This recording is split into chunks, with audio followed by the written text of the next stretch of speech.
안녕하세요. 범브라 목토파입니다. 구독과 좋아요, 알림 설정, 회원가입 부탁드리겠습니다. 1,500원 넘다가 1,300원대로 환율이 갑작스럽게 하루 이틀 상간에 떨어지고 말았습니다. 환율 변동성이 2년 5개월 만에 최대치를 지금 찍고 있는데 이건 뭐 거의 롤러코스터라 말해도 과언이 아니겠죠. 이 관세 영향 때문에 이렇게 환율이 지금 불안정성, 이러다 보니까 한국은행이 뭐 기준금리를 뭐 인하할 쪽으로 계속해서 스탠스를 잡아갔지만 실질적으로 금리를 움직일 만한 여력이 부족하다. 왜냐? 이렇게 환율이 널뛰기를 하고 있으니까. 환율 상황이 뭐 어떤 방향으로 튈지 모르는 럭비공처럼 지금 계속적으로 지금 움직이고 있거든요. 이렇게 조금 안정되다시피 한 환율 1,300원대로 내려오는가 싶더니 다시 다음날 되면 1,400원, 또 1,400원 중반, 후반까지 뭐 막 풀악셀을 밟는 경우가 허다했었죠. 지금 현재는 1,386원까지 지금 찍고 있는데요. 일시적으로 좀 내려온 그런 어떤 추이를 보여주고 있습니다. 마이너스 3.5% 정도를 기록하고 있습니다. 뭐 이유는 미중 간 통상 협상 그리고 글로벌 불확실성 요인이 끼어 있는데, 어찌됐든 간에 중국이 기존의 강경 입장에서 물러서서 협상 의지를 보임으로 말미암아 미중 간의 무역 분쟁, 그러니까 관세 전쟁이 어느 정도 무마될 수 있지 않겠나 라는 그런 예상을 해볼 수가 있겠습니다. 일단 트럼프 입장에서는 계속해서 강경 드라이브를 걸기에는 역풍을 맞을 가능성이 너무 커. 그만큼 뭐 아니 나무를 열심히 뱄는데 뭐 도끼로 찍은 나무가 앞으로 넘어져야지 뭐 도끼로 찍는 사람 그 위치로 넘어지니까 이건 좀 환장하게 생겼는 거죠. 그러니까 뭐 트럼프 입장에서도 서둘러서 유연하고 좀 탄력성 있는 관세 정책으로 가고 있는 건데, 지금 이러다 보니까 이제 관세 전쟁에서 환율 전쟁으로 그 불길이 옮겨붙는 양상으로 가고 있습니다. 중국이 당초 수출의 우회로를 뚫기 위해서 위안화의 어떤 약세화를 유도를 했는데, 이게 미국이 계속적으로, 미국도 달러가 강세보다는 약세가 더 수출에 유리한 국면이 많죠. 그래서 중국을 향해서, 그리고 아시아권 통화 강국들을 향해서 절상해라, 그러니까 자국의 통화 가치를 높이게 되면 달러가 좀 약세로 갈 수 있기 때문에 미국이 절대적인 어떤 유리한 위치를 선점할 수 있는 건데, 이런 어떤 기조에 힘입어서 중국 위안화가 좀 강세 쪽으로 가고 있고요. 그리고 일본 엔화도 역시 마찬가지 분위기로 가고 있습니다. 이렇게 전체적으로 아시아 기축통화국에 해당될 수 있는 엔화와 위안화가 뭐 절상되는 그런 어떤 이 분위기 때문에 달러 약세가 지금 진행이 되고 있습니다. 그리고 대만 달러 중화권 통화 장중 급등하면서 지금 절상 효과를 지금 누리고 있는 건데, 뭐 4%대 폭등한 것은 가장 뭐 또 최근에 이례적인 일이라고 평가를 할 수가 있겠고요. 이렇게 되다 보니까 결국 이 무역 협상 테이블에 한국 입장에서도 원화도 절상될 수 있을 압박을 받을 가능성이 아주 높다는 얘기입니다. 그러니까 상대적으로 지금 계속적으로 환율이 폭등하고 있었는 그런 어떤 상태였는데 조금 이렇게 누그러지는 그런 어떤 느낌적 느낌을 가질 수밖에 없는 거고, 이렇게 되다 보니까 이제 무역 전쟁이 환율 전쟁으로 확대될 가능성이 높다는 얘기죠. 평가 절상이 돼버리면 달러 대비 다른 국가 통화 가치가 상승할 수밖에 없기 때문에, 지금 미국 정부가 원하는 이 빚을 갚는 데 있어서 가장 중요한 것은 달러가 조금 약세로 가면서 수출 우회로를 뚫을 수 있는 그런 어떤 선점을 할 수가 있기 때문에, 트럼프의 이 관세 정책 이후에 나올 제2안의 대안이 될 수 있을 가능성이 높습니다. 이런 어떤 분위기 상에서 지금 한국 자산시장, 아파트 시장 지금 일일 아파트 거래량만 봐도 뭐 단 7건에 지금 연휴 기간에 그치고 있어요. 그만큼 지금 완전히 거래량 자체가 얼어붙고 있는 건데, 이렇게 거래량 자체가 완전히 쪼그라들게 되면 거래가는 지금 뭐 계속해서 뭐 신고가, 최고가 뭐 강남 등지에서 똘똘한 한 채 중심으로 확대선상에 있다라는 보도가 이어지고 있지만, 실질적인 현장 거래에서는 굉장히 거래가 많이 위축되어 있는 걸 볼 수가 있습니다. 전체적으로 거래 그래프를 보더라도 3월 달에 쭉 하고 뭐 거의 9천 건까지 솟았던 게 지금 4월 달에 3천 건까지 다시 내려섰고요. 지금 5월 달 들어서 32건에 그치는 거의 거래 실종이 될 만큼 어마무시한 그런 어떤 양산을 보여주고 있습니다. 이런 어떤 이유 때문에 뭐 계속적으로 부동산은 환율과 금리라는 이 두 가지 변수 때문에 굉장한 어떤 거래가의 대조정의 변화를 맞이할 가능성이 높다는 얘기죠. 그래서 늘 말씀을 드렸죠. 어쨌거나 저쨌거나 틈새, 우회로를 확보하시라. 바로 이 편한 세상 송파 파크센트럴, 작년에 무순이 집집이 나왔었는데 여기 세대수가 1199세대, 거여동 마천동에 있는 송파 중심이라고 좀 하기에는 조금 약간 비껴간 그런 어떤 동네이기도 하지만, 그래도 송파라는 교집합 안에 들어가 있는 엄연히 행정구역은 송파구입니다. 여기서 두세 채 정도의 무순이 집주 물량이 나올 것으로 예상이 됩니다. 공급 금액 굉장히 중요하겠죠. 9억 8천 정도. 이렇게 보면 뭐 겉으로 보기에 굉장히 비싼 어떤 분양가라고 할 수가 있겠는데, 지금 뭐 송파에서 나오는 신축 아파트 분양가 보통 8사제곱이 거의 18억에서 20억 가까이 되지 않습니까? 거의 절반에 가까운 분양가라고 할 수가 있겠고요. 지금 실제로 송파 파크센트럴 매매가는 33평에 16억, 매물로 나온 가격이 거의 17억까지 가는 경우도 있어서 거의 7억, 8억 정도의 또 시세 방어력을 가지고 있는 곳이라 할 수가 있겠습니다. 입지도 뭐 굉장히 좋죠. 거여역 가깝고요. 마천역이 조금 더 가까울 수 있겠네요. 일단 송파의 모든 어떤 인프라 시설을 또 흡수할 수 있는 그런 어떤 중심적인 어떤 위치에 있을 수 있고요. 그리고 전세가도 거의 뭐 8억에 가까운 그런 어떤 이 수위를 보이고 있기 때문에 충분히 공급 금액의 수위에 비슷한 수준으로 다가갈 수 있는 무순이 집집이 될 수 있을 것 같습니다. 이런 데는 놓치지 마시고 꼭 나오면 입주자 모집 공고와 동시에 공략을 하셔야 됩니다. 입지도 뭐 거여역, 마천역, 5호선이 딱 자리하고 있고요. 일단은 뭐 송파 조금 외곽에 위치해 있는 그런 입지라 하더라도 마천역이 뭐 워낙에 가깝기 때문에, 그리고 대단지이기 때문에, 그리고 송파구라는 확실한 어떤 입지적인 장점을 가지고 있기 때문에 충분히 단지의 어떤 경쟁력은 저공비행할 수 있는 그런 어떤 양상으로 갈 수 있다라고 말씀을 드릴 수가 있겠습니다. 그리고 바로 내일, 여기도 송파권이라고 말해도 충분히 뭐 거의 뭐 과장이 아니다라고 말씀을 드릴 정도로 오금역 3호선이 쭉 하고 훑고 지나갑니다. 바로 하남교산 푸르지오 더 퍼스트가 내일부터 접수에 들어갑니다. 여기 놓치지 마시고요. 꼭 기억하셨다가, 가격이 거의 뭐 절반 정도밖에 안 나왔으니까 주변 시세에 비해서 공공분양치고는 굉장히 그래도 앞으로의 잠재성을 기대할 수 있는 단지라고 할 수가 있겠습니다. 무주택자라면 무조건이죠. 이런 데는 좀 만나보기 힘든 공공분양이 될 수가 있기 때문에 일단 수도권에서 4억대 아파트 될 수가 있겠고요.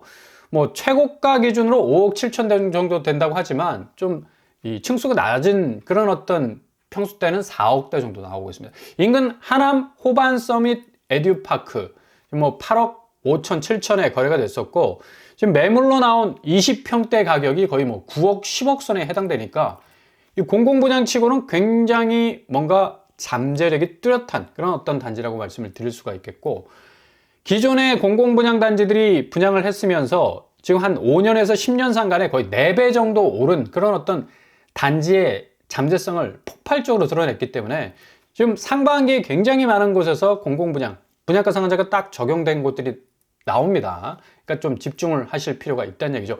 분양 일정 딱 눈에 박아 두시고요. 5월 7일, 그러니까 내일부터 특별 공급이 청약이 시작이 되고 5월 8일, 9일 양일간의 일반 공급 청약이 시작이 되겠습니다.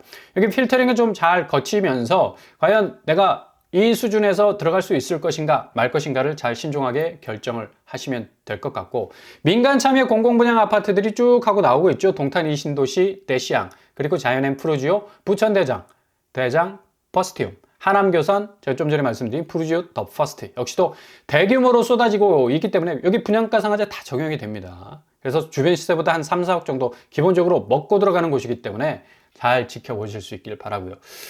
이게 지금 분양가 상한제로 갈 수밖에 없는 그런 선택지가 될 수밖에 없는 게, 지금 금리 자체가 지금 시중은행에서 운영하는 게 굉장히 편파적이죠. 예금금리는 낮추고 대출금리는 올리는, 한국은행 자료도 여실히 이런 뚜렷한 어떤 금리 차이를 보여주고 있는데요. 예금은행 가중평균금리를 보시면 시장형 금융상품이 0.08% 하락한 반면에 대출금리, 가계대출은 0.01% 하락하는 그런 추이를 보여주고 있습니다. 확실히 예금금리는 낮추고 대출금리는 거의 뭐 변동성이 없게 딱 유지하고 있는 그런 상황이죠.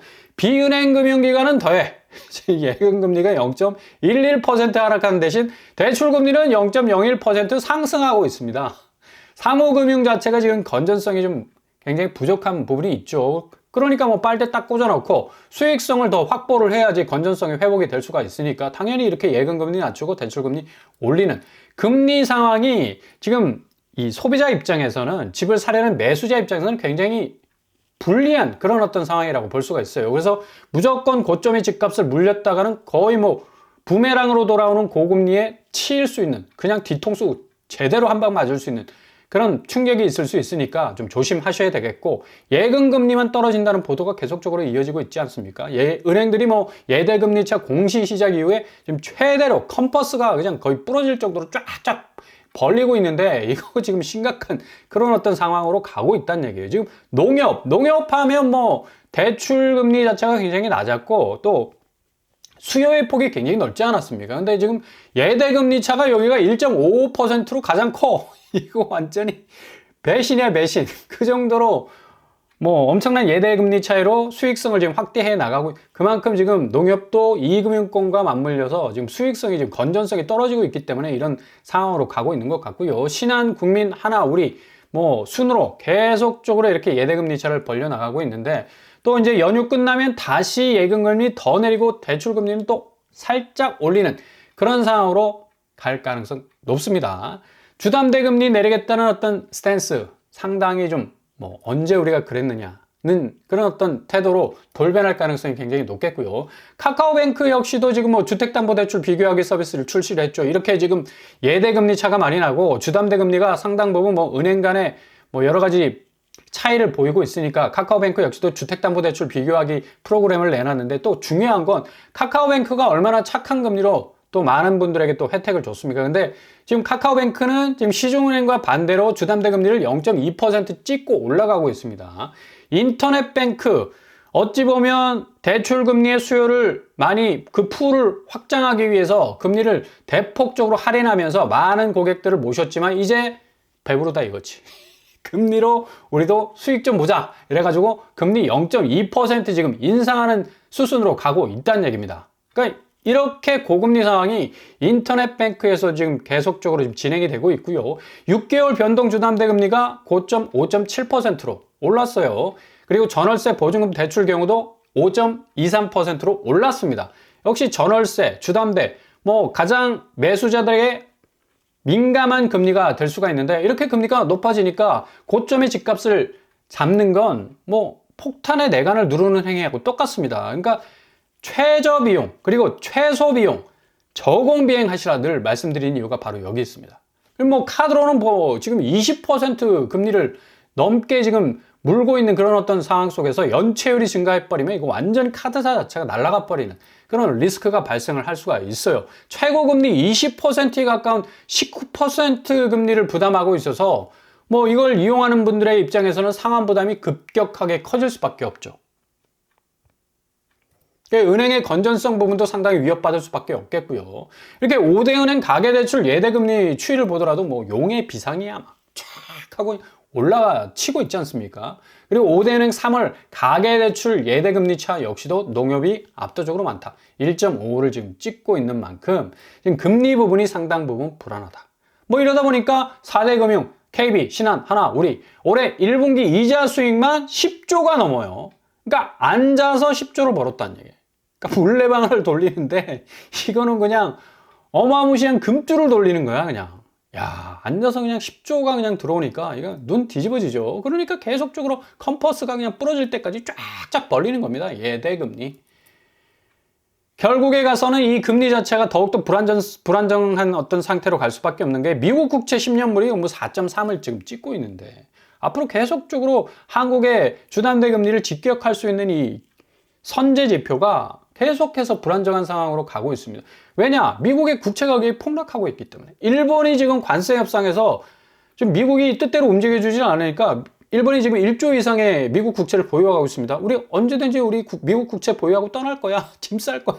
이런 어떤 무언의 압력을 주니까 지금 미국 국채 가격 자체가 계속적으로 하향화되는 그런 어떤 추세를 보이고 중국도 뭐 거의 7,590 정도를 가지고 있죠. 이렇게 되다 보니까 지금 뭐 채권 자경단이라는 그런 얘기까지도 등장하면서 굉장히 미국 채권이 흔들리는 바람에 앞으로 이 트럼프가 촉발한 이 바이 아메리카 미국 국채 가격이 폭락을 하니까 사람들이 유럽과 아시아 쪽으로 자본 이 말머리 방향을 돌리지 않습니까?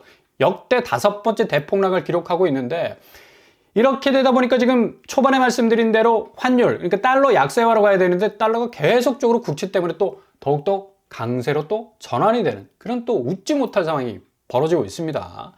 지금 이렇게 되다 보니까 뭐 정확하게 반도체 부분이나 또 여러 어떤 제조업 부분에서의 직격탄을 가할 수 있는 관세는 못 때리고 약간 틈새를 보여서 영화 관세 때린다. 영화 표가 나나? 의약품 관세 이것도 중요하겠죠. 이런 식으로 어떤 이 관세 부분에서의 안정적인 어떤 정책이 계속적으로 나오지 않는 이상 계속적인 어떤 자본시장의 불안정성, 금리의 불안정성 가중될 가능성이 높다는 얘기죠.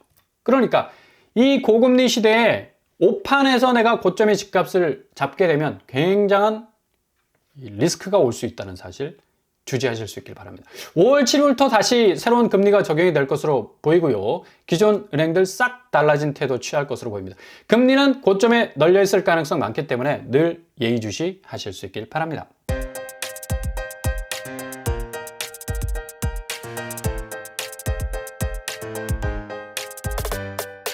오늘의 부동산 캐릭터처 환율이 굉장히 심상치 않은 반응 보이고 있죠. 지금 뭐 널뛰기를 하고 있는데 다시 다음 주 되면 엄청나게 또 올라갈 가능성이 높겠습니다.